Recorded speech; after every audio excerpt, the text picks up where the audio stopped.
ਨਮਸਕਾਰ। ਅੱਜ ਅਸੀਂ हर शनिवार की तरह हेल्थ के बारे गल करांगे। प्रेगनेंट लेडीज़ होते हैं जिनके मतलब कि हाइपरटेंशन हो जाता है, ब्लड प्रेशर बढ़ जाता है, हाँ कईयों की शुगर हो जाती है, पहले उनको शुगर नहीं होती है। उनमें किन किन चीज़ों का ध्यान रखना चाहिए और कहाँ कहाँ रखना चाहिए, कौन सी दवाइयाँ होती हैं, क्योंकि आम लोगों को इन चीज़ों का नहीं पता है। बेसिकली सफ़र भी करते हैं पेशेंटों को, कईयों को 7th मंथ में, कईयों को 5th मंथ में प्रेगनेंसी गिर जाती है, बच्चा गिर जाता है, फिर पेशेंट परेशान होता है, और जबकि उसको इसके बारे में मेरे ख्याल नहीं पता होता है ना डॉक्टर साहब। जी सर। जहाँ बेसिकली तो उसको प्रॉब्लम होती है, मोस्ट प्रॉब्ली है ना सर। ये हमारे डॉक्टर आकाश गुप्ता जी हैं, गायनोकोलॉजिस्ट, एमडी गायनोकोलॉजिस्ट, और इनसे हम इसके बारे में अब थोड़ी थोड़ी जानकारी लेके आपको शेयर करेंगे। सो डॉक्टर साहब, किन किन चीज़ों का ध्यान रखना चाहिए इसमें? एक तो सर सबसे पहले चीज़ है, जब पेशेंट को पहली बार पता लगता है कि उसकी प्रेगनेंसी है, ठीक तो है। उसी समय पेशेंट को पहली बार आके दिखाना होता है हॉस्पिटल में, जो आमतौर पे लोगों को नहीं पता होता। वो आमतौर पे लेट आते हैं कि हमने तो बस अल्ट्रासाउंड कराना है, जो 20वें हफ्ते पे 4 महीने पे अल्ट्रासाउंड होता है, पर ऐसा नहीं है। सबसे पहले पेशेंट को जैसे ही वो प्रेग्नेंट होता है, उसे पता लगता है कि अब मेरी प्रेगनेंसी है, हॉस्पिटल आना होता है। फिर उसका वर्कअप होता है, उनकी इन्वेस्टिगेशंस होती हैं, जिसमें शुगर की जांच भी होती है, बीपी की जांच भी होती है, सबसे पहला डेटिंग अल्ट्रासाउंड भी होता है। उससे फिर बेसलाइन तैयार होती है, क्योंकि जो बीपी की बीमारी भी हैं ये अलग अलग तरीके की हैं। एक जो पेशेंट को पहले से था, उसे पता नहीं था पर पहले से बीपी था। एक जो बीपी उसका बढ़ने लगा है, या फिर पहली बार उसको बीपी की शिकायत हुई है 20 हफ्ते के बाद। तो वो जो 20 हफ्ते के बाद बीपी अगर बढ़ता है पेशेंट का, तो उसको जेस्टेशनल हाइपरटेंशन कहते हैं। जेस्टेशनल हाइपरटेंशन का मतलब हुआ वो प्रेगनेंसी की वजह से बीपी बढ़ रहा है। ठीक है। और उसमें सिर्फ माँ को ही नहीं, बच्चे को भी खतरा होता है। बच्चे की ब्लड सप्लाई कम होती है, बच्चे की ग्रोथ कम होती है, बच्चे का पेट में खराब होने का खतरा रहता है। मदर का बीपी कंट्रोल नहीं करें तो लगातार बढ़ता जाता है, जिससे मदर को फिट पड़ सकता है, बाकी ऑर्गन्स पे उसके असर पड़ सकता है, यहाँ तक कि कई बार कुछ केसेस में मदर की डेथ भी हो सकती है। ठीक है। तो इसलिए सबसे पहले आके पेशेंट को दिखाना होता है। एंड जितनी बार भी पेशेंट आता है हॉस्पिटल, उसे अपना बीपी ज़रूर चेक कराना होता है हर बार। ठीक है सर। और वैसे ही सारी इन्वेस्टिगेशन करवानी होती हैं।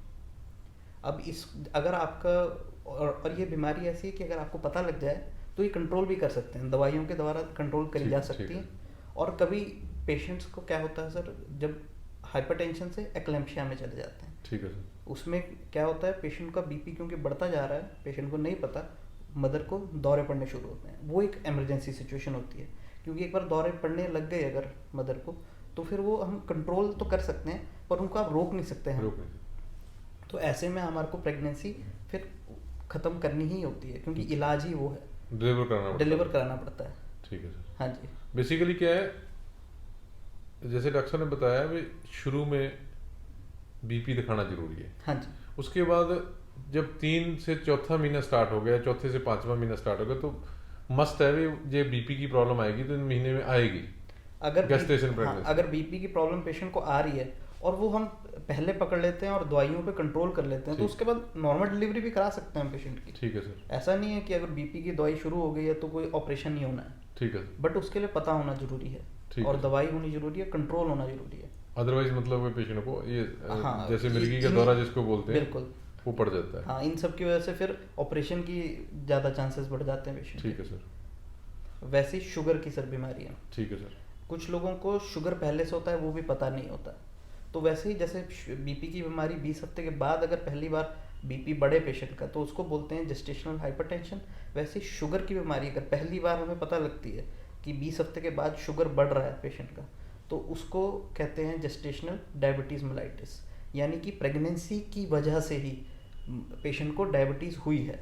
ये दोनों जो पेशेंट होते हैं, ऑलमोस्ट 80 to 90% पेशेंट प्रेगनेंसी के बाद शुगर भी ठीक हो जाता है उनका, बीपी भी ठीक हो जाता है। ठीक है। क्योंकि ये दिक्कत ही प्रेगनेंसी की है। ठीक है। वैसे ही इसको भी जानने के लिए पेशेंट को जैसी प्रेगनेंसी होती है, उसको आके अपना वर्कअप कराना होता है। उसमें एक शुगर की जांच भी करते हैं।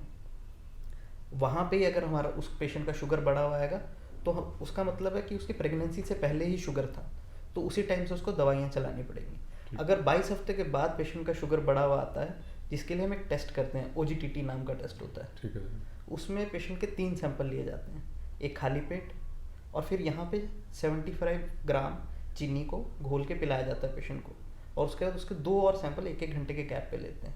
अगर उनमें पेशेंट का बड़ा हुआ आता है तो हम उसको बोलते हैं कि ये जेस्टेशनल डायबिटीज़ मेलाइटिस में चले गया पेशेंट। ऐसे में पेशेंट को दवाइयों के द्वारा भी कोशिश की जाती है कि उसका शुगर ठीक रहे, अगर नहीं रहे तो इंसुलिन के द्वारा कंट्रोल किया जाता है। ठीक है सर। यूजली इंसुलिन पे पेशेंट का कंट्रोल आ जाता है।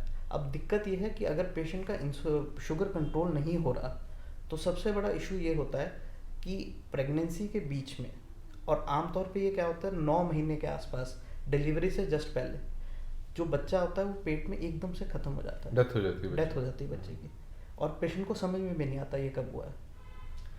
ऐसा केस हमारे पास यहाँ हॉस्पिटल में भी हुआ है। एक पेशेंट था PGI से, 2 बार उसका बेबी पूरे 9 मंथ्स पे डाई कर गया था, उनका शुगर कंट्रोल ही नहीं हुआ था। हमारे यहाँ पे एडमिट हुए थे, हमने उनका इंसुलिन स्टार्ट किया था, पेशेंट 9 मंथ्स तक इंसुलिन पे रहा था। 9 मंथ्स के बाद उसका इंसुलिन बंद हो गया था, डिलीवरी हुई थी, बेबी भी ठीक था, ठीक रहा, मदर भी ठीक रही, और उसके बाद वो छोटी दवाई पे, क्योंकि उसका शुगर बाद में भी ठीक नहीं हुआ था पर इंसुलिन से हटके वो दवाई पे आ गई थी, और उसका ये भी ठीक रहा था, शुगर भी ठीक रहा था। ठीक है सर।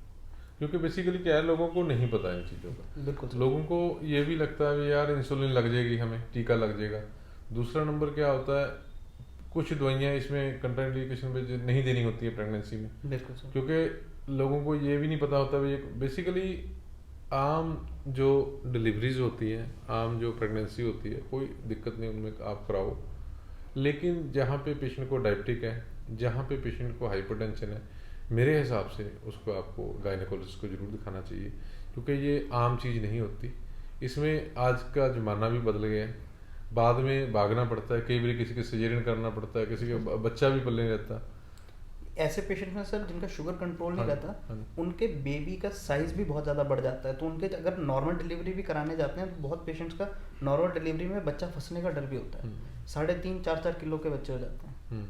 तो वो भी एक खतरा है जो पेशेंट्स को नहीं पता होता और वो ध्यान नहीं देते हैं, इधर उधर चले जाते हैं, हॉस्पिटल नहीं आया, अल्ट्रासाउंड नहीं कराया या वेट पे ध्यान नहीं दिया, तो वो भी एक इशू हुआ पड़ा है। देखो ये चीज़ इनको मतलब पेशेंट को ध्यान रखनी चाहिए, खास करके लेडीज़ को जो प्रेगनेंसी वाली है, शुगर का और बीपी का, है ना, क्योंकि नियर अबाउट चौथे महीने से चौथे या 5वें महीने के बीच में इनको मतलब कि ये दिखाना बहुत मस्त जरूरी है। किसी अच्छे गायनेकोलॉजिस्ट जहाँ भी नज़दीक बनता है वहाँ दिखाना चाहिए, क्योंकि कुछ चीज़ें तो आप नॉर्मल जो डॉक्टर्स गायनी को देखते हैं, गायनी वाले प्रैक्टिस करते हैं, उनको दिखाओ। लेकिन कुछ चीज़ें ऐसी हैं जिनको आपको अच्छे स्पेशलाइजेशन को दिखाना चाहिए, बिल्कुल दिखाना चाहिए, चाहे वो कहीं मेडिकल कॉलेज में जाओ जहाँ कोई MD गायनेकोलॉजिस्ट को, क्योंकि कुछ चीज़ें हम बाद में फिर पछताते हैं, जहाँ एज निकल जाती है, जहाँ कई बार सफ़र करते हैं, वो चीज़ें शुगर और BP, ऐसी और भी चीज़ें जैसे थायराइड है, जहाँ कुछ चीज़ें और भी डॉक्टर साहब बताएंगे भी क्यों किन किन वजह से प्रेगनेंसी में पेशेंट की डेथ होने की पॉसिबिलिटी रहती है, जहाँ कई बार पेशेंट की प्रेगनेंसी के बाद दिक्कतें आती हैं, वो ज़रूर हम बताते रहेंगे, ऐसे ही गायनी के बारे में भी, बाकी चीज़ों के बारे में। नमस्कार।